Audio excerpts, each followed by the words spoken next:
Et bonjour à tous, un petit message d'intérêt général pour vous rappeler que la Lyon Cup est toujours en phase d'inscription. Vous pouvez venir participer à ce tournoi lyonnais de jusqu'à 400 joueurs qui se déroulera le week-end du 6 et 7 septembre si je ne me trompe pas. L'image sera à côté mais j'ai oublié de la re-regarder avant donc j'espère ne pas dire n'importe quoi. Tournoi qui va être très cool, qui va être casté par mes soins ainsi que Chicha de la Mulligan Web TV. Mais surtout sur place, il y aura pas mal de choses à faire, des side events, des artistes, des 4 promos à gagner, des tombolas, etc. Avec aussi des tombolas pour les 200 premiers inscrits et il reste peu de place, donc n'hésitez pas, enfin peu de place avant les 200 bien sûr, n'hésitez pas à vous inscrire tôt pour avoir une chance supplémentaire de gagner cette tombola et aussi pour faire plaisir aux organisateurs pour qu'ils puissent un peu prévoir les chiffres, tout ça, tout ça. Pas mal de choses à faire qui vont être très cool à ce tournoi. J'espère vous y croiser nombreux. Si vous êtes de la région lyonnaise, vous avez peu de raisons de ne pas y venir. Mais même si vous venez de Paris ou quoi que ce soit, le TGV est pas cher, il y a des moyens d'hébergement. Ça peut être très sympa de tous se retrouver pour faire une grosse fête de l'Orcana. Car je rappelle que ça sera le premier gros tournoi, en tout cas tournoi de plus de 100 joueurs. Avec le 7-5, vu que Toronto sera toujours au 7-4. Si vous voulez aller à Birmingham, faire un tournoi de 400 joueurs avec la même méta, ça me paraît être une pas mauvaise idée pour se faire une idée de vos decks et de la méta actuelle. Et bonjour à toutes et à tous, ici c'est Ketal, on est là pour une nouvelle vidéo sur l'Orcana. Aujourd'hui, on va enfin parler des 12 cartes à surveiller, la vidéo favorite des gens qui veulent se moquer de moi parce que je dis n'importe quoi. Et ils ont pas tort, parce qu'évidemment, le but c'est de faire des calls à peu près corrects, mais aussi des fois de glisser un ou deux petits trucs un peu invraisemblables, mais pour essayer de faire des petits métacalls. Donc aujourd'hui, on va justement faire ça. Je rappelle le principe, c'est tout simplement d'essayer d'estimer quelles cartes seront ultra impactantes pour la méta. Ça ne veut pas forcément dire les cartes qui seront les plus jouées, enfin, c'est pas forcément les meilleures cartes, mais c'est surtout de voir les cartes qui vont vraiment impacter le jeu d'une manière ou d'une autre. Du coup, il va y avoir des choix. Et des choix un peu ambivalents. J'ai déjà hâte de vous montrer la deuxième carte ambre que je vais montrer. De toute façon, comme d'habitude, je l'ai fait dans l'ordre. Il y en a deux par couleur. Et on va pas perdre plus de temps. C'est parti. On commence par l'ambre. Et pour commencer par l'ambre, je ne pouvais pas ne pas mettre la peut-être meilleure carte, si ce n'est deuxième meilleure carte du set. Daisy, rendez-vous de Donald pour un non ancrable, un 4 de l'or. À chaque fois que ce personnage est envoyé à l'aventure, chaque adversaire révèle la carte du dessus de sa pioche. Et si c'est un personnage, il la prend en main. Si ce n'est pas un personnage, il la met sous sa pioche. Ce qui est très fort, parce que du coup, si l'adversaire comptait sur des actions pour pouvoir gérer vos personnages en début de partie, eh ben, il aura plus de mal à les avoir, on pourrait croire, en vrai que nenni. L'idée générale sur la meule, c'est il y a des idées préconçues. Alors, la meule dans les jeux de cartes, ce qu'il faut dire, c'est que quand l'adversaire vous met la carte du dessus de votre deck en dessous, il a autant de chances de vous mettre un truc nul qu'un truc bien. Et surtout, s'il met un truc nul en dessous, il accélère la venue du truc bien, que vous pouvez piocher vers d'autres moyens.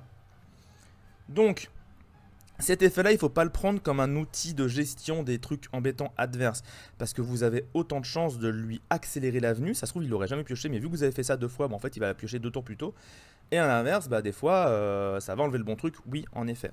Mais peut-être qu'il y en a un autre derrière, peut-être qu'il y aura d'autres solutions. Bref, il y a plein de choses à dire sur cette carte. Ce qu'il faut retenir, c'est que c'est une carte extrêmement forte pour tous les archétypes qui veulent faire beaucoup de points en début de partie. Les archétypes rush, on va penser évidemment au jaune-vert qui va être une potentielle menace dans ce set, ainsi qu'au jaune-violet qui lui aussi va toujours être aussi fort qu'avant, mais avoir quelques outils en plus. On peut aussi penser évidemment au deck Steel Song, ou plutôt au deck Embrassier, qui avec Daisy trouve une nouvelle carte qui leur permet d'accélérer énormément le début de partie et de rendre les parties vraiment compliquées pour l'adversaire si jamais les Daisy s'enchaînent avec d'autres personnages qui font 2 de l'or et qui coûtent pas très cher.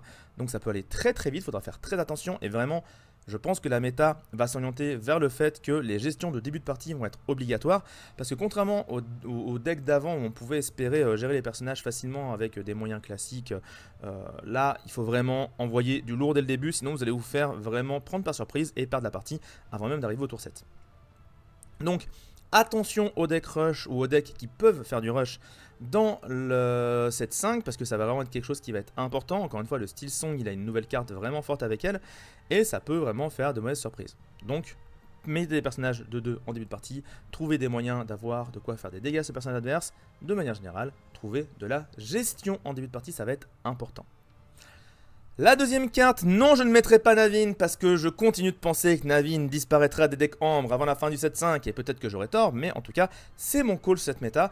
J'avais envie de parler d'une autre carte et franchement pour être honnête je suis même pas sûr qu'il y avait tant de jeu que ça, mais je voulais parler du cœur du détecteur de l'arène. Pourquoi cette carte-là? Parce que cette carte-là permet de rendre viable plein d'archétypes possibles basés sur des princesses et des reines. Jaune-rouge, jaune-bleu, ce sont des trucs vraiment grandement jouables, même en l'occurrence jaune-violet aussi. grâce au cœur du détecteur de la reine. Ça pourrait même être une carte qui aurait pu rentrer en style sang, même si je pense qu'ils ont d'autres choses à jouer. L'idée générale, c'est que non seulement tant que vous avez une princesse ou une reine en jeu, vous gagnez un lore par tour, donc ça fait du lore passif, ce qui est fort. Mais en plus de ça, vous avez un potentiel outil de pioche. Si vous avez une trentaine de personnages, voire même une quarantaine de personnages de votre deck, bah voilà, pour 2, si vous avez un peu de mana à perdre, entre guillemets, vous pouvez révéler la première carte. Si c'est une princesse ou une reine, vous pouvez la prendre en main, sinon on la repasse sur notre pioche. Ça peut faire des trucs rigolos avec d'autres cartes comme Bruno, etc. si jamais c'était pas une princesse ou une reine. Mais de manière générale, on va vouloir piocher grâce à cet effet-là. Et donc, si vous avez 30 prénoms princesses, bah, c'est mine de rien une chance sur 2 de piocher pour de l'encre. Ça peut donner un outil de pioche supplémentaire à des decks qui en manquaient cruellement. J'ai envie de croire au détecteur de la reine, j'ai envie de croire que ça peut rendre des decks viables, peut-être pas T1, mais au moins possible. Maintenant, on va voir si jamais le futur me donne raison et si jamais des joueurs arrivent à monter des decks avec ces duos de couleurs-là qui deviennent intéressants grâce au détecteur de la reine. On va continuer avec la couleur améthyste, parce qu'on est fait dans l'ordre, et en améthyste, il y en avait une. Elle vaut au moins 20 balles. Actuellement, elle est à 3, je crois, sur Card Market.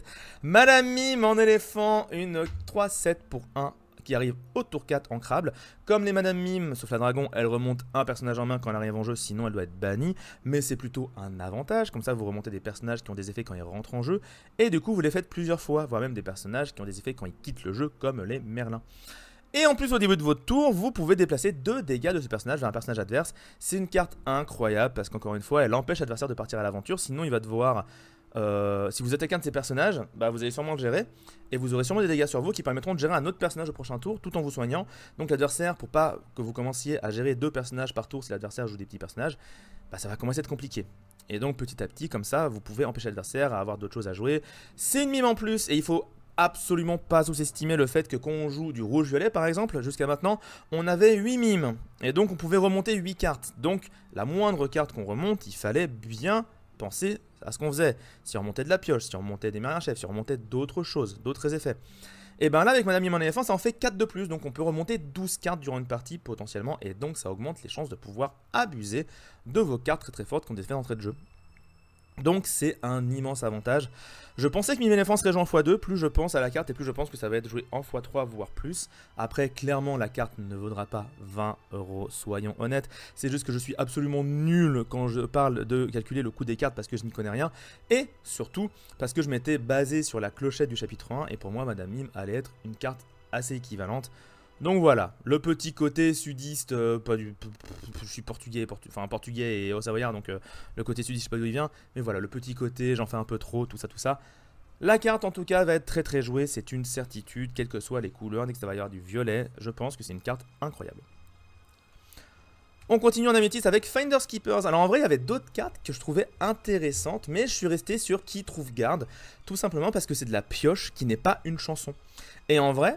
bah c'est assez pratique parce que ça veut dire que c'est quand même un outil de pioche qui n'est pas gérable par Ursula à 2 en vert. Et vu que les decks défauts seront toujours présents dans la méta à ce chapitre-là, je pense, eh bien avoir une action qui permet de chanter et en plus de ça qui n'est pas une chanson donc pas gérable par Ursula, ça reste vraiment pas mal. Alors certes vous perdez de la tempo, vous perdez un tour potentiellement à faire ça et que l'adversaire va pouvoir en profiter un peu, mais ça vous donne beaucoup de cartes en main donc ça peut vous donner un gros avantage. En deck Jafar, ça peut être une addition en x1, x2 potentiel, on sait jamais, histoire d'avoir vraiment de la pioche et de pouvoir continuer la partie. Typiquement dans mon Jafar actuel, cette carte là je pense qu'elle rentre en x2 en enlevant d'autres cartes qui servaient justement à faire un peu de pioche. Là ça à la place ça sera très très bien même si jamais ça ne chante pas. Donc je pense que cette carte peut être jouée en violet, je pense que ça peut être joué en x1, x2 encore une fois dans pas mal de decks violet. Maintenant on va voir ce que l'avenir nous réserve, je pense que ça va être joué, je pense. En vrai, en violet, il n'y avait pas tant de cartes qui me paraissaient si folles que ça. Alors, il y avait des cartes rigolotes, hein, ça c'est pas ce qui manquait, des cartes un peu marrantes à mettre dans ce truc-là.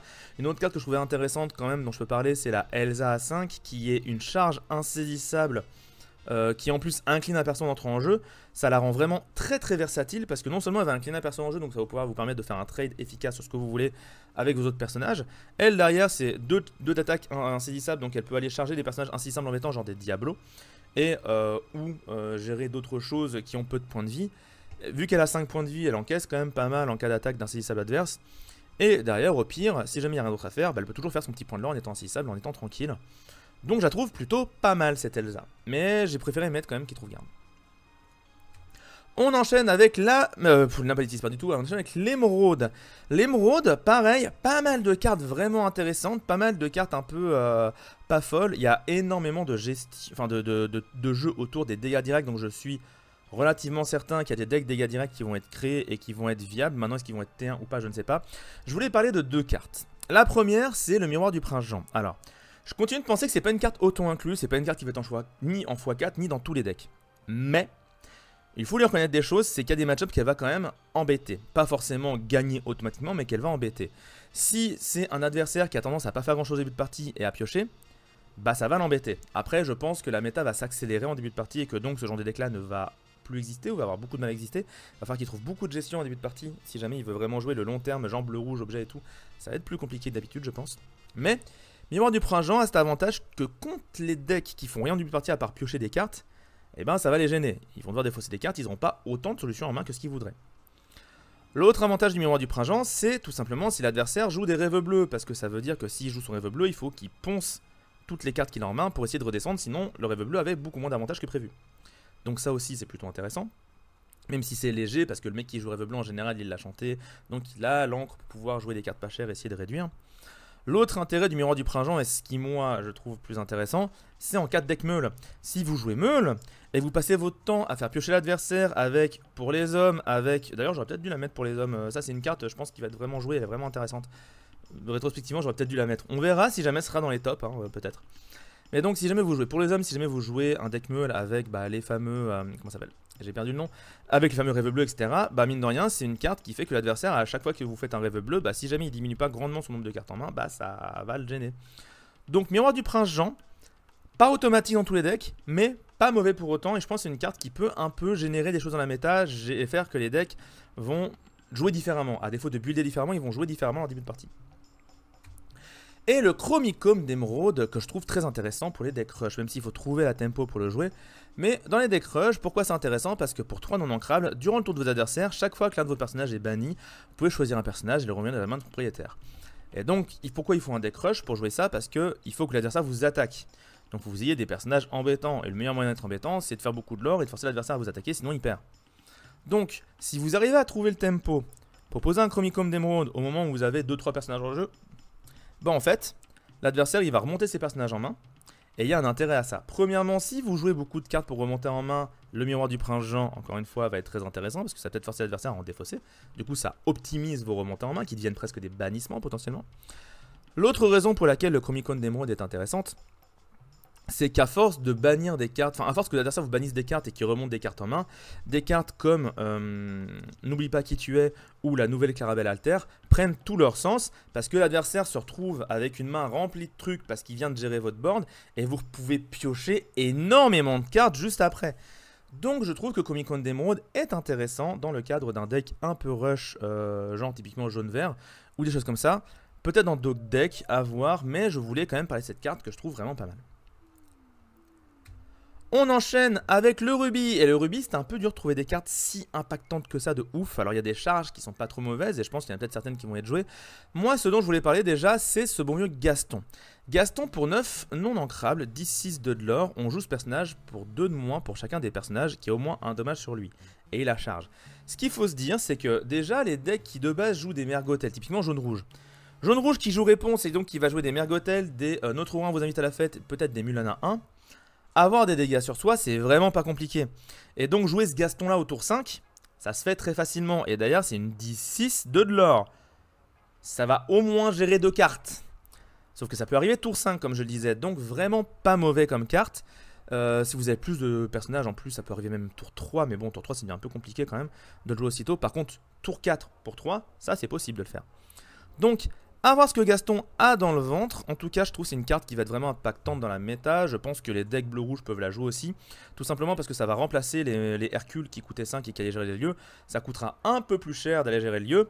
Mais l'avantage, c'est que ça le gérera tranquillement et que derrière, ça a quand même 6 de vie, donc ça résiste à pas mal de choses. Ça a 2 de l'or, contrairement à Hercule qui avait pas grand-chose pour lui, à part ça.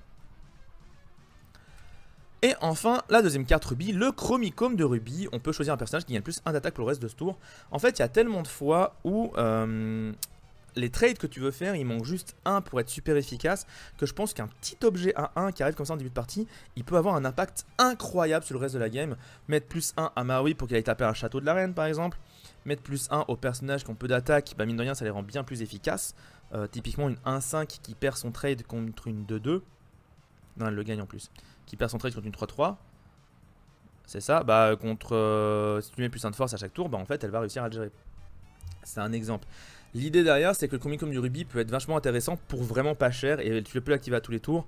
Dans les decks qui veulent essayer de jouer des personnages avec beaucoup de force pour avoir des effets bonus en plus, pourquoi pas. Ça me paraît un peu Pinterest, mais pourquoi pas. En tout cas, clairement, le Chronicom du Rubis, j'y crois et je pense que ça peut être une excellente carte.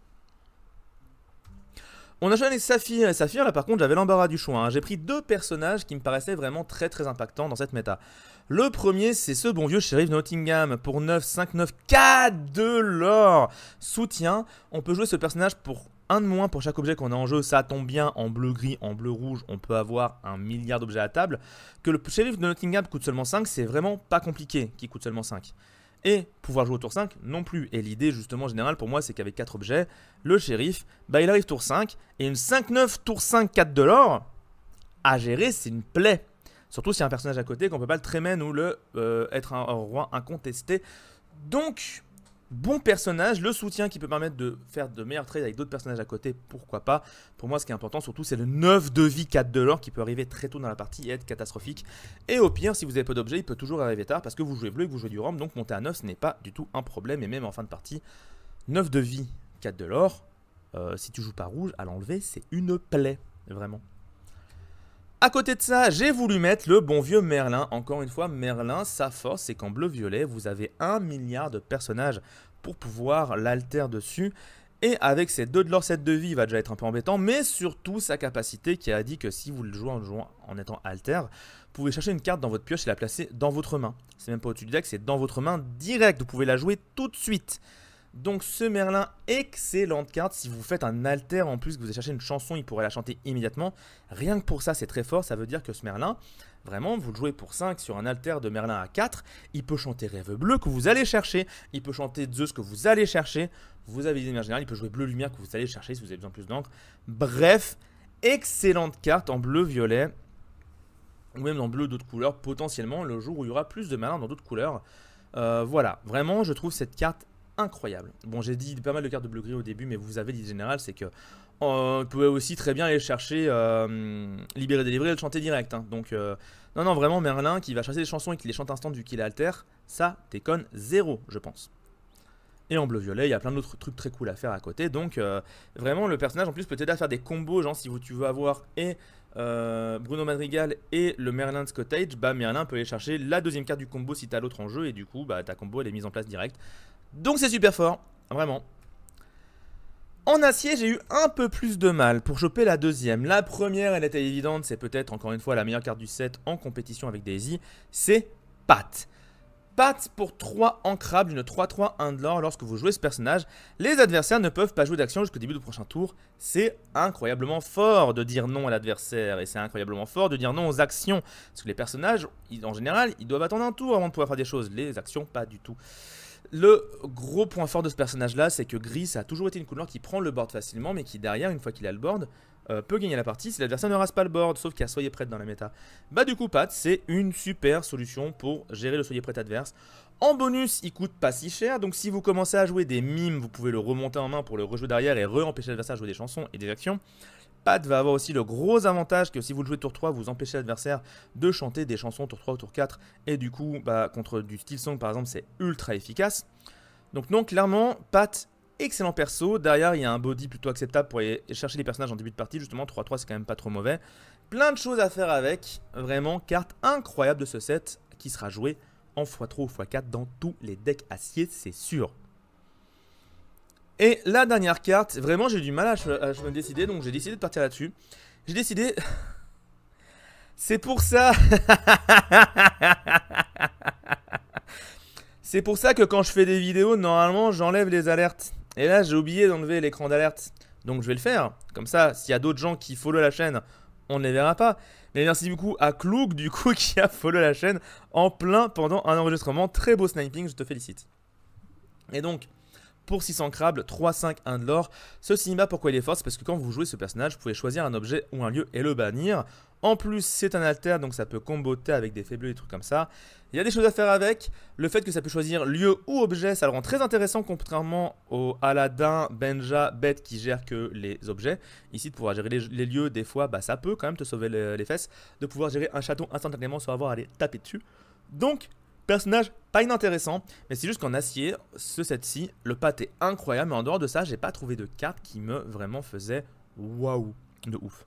Il y avait des trucs un peu sympatoches à droite à gauche, mais rien qui me semblait incroyable. Je pense que la carte qui a le plus de chances d'être jouée dans pas mal de decks et de changer la méta, ça serait ce Simba. Sur ce, on a fait les 12 cartes. Dites-moi en commentaire ce que vous en avez pensé. Est-ce que vous avez d'autres cartes que vous voulez absolument mettre, du genre Navin? Allez-y, lâchez-vous sur Navin dans les commentaires. Mettez tout ce que vous voulez.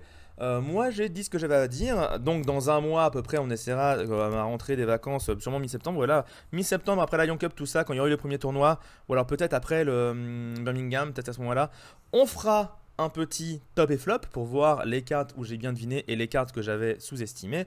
Comme d'habitude ce sera un peu rigolo. N'hésitez pas à vous abonner, commenter tout ça, je vous laisse avec la petite outro qui est incroyable. Des bisous à tous, ciao tout le monde. On est à seulement 2 jours de la sortie officielle du 7h et à 10 jours du Lordscanna Challenge. Alila perd son paroxysme, j'espère que vous êtes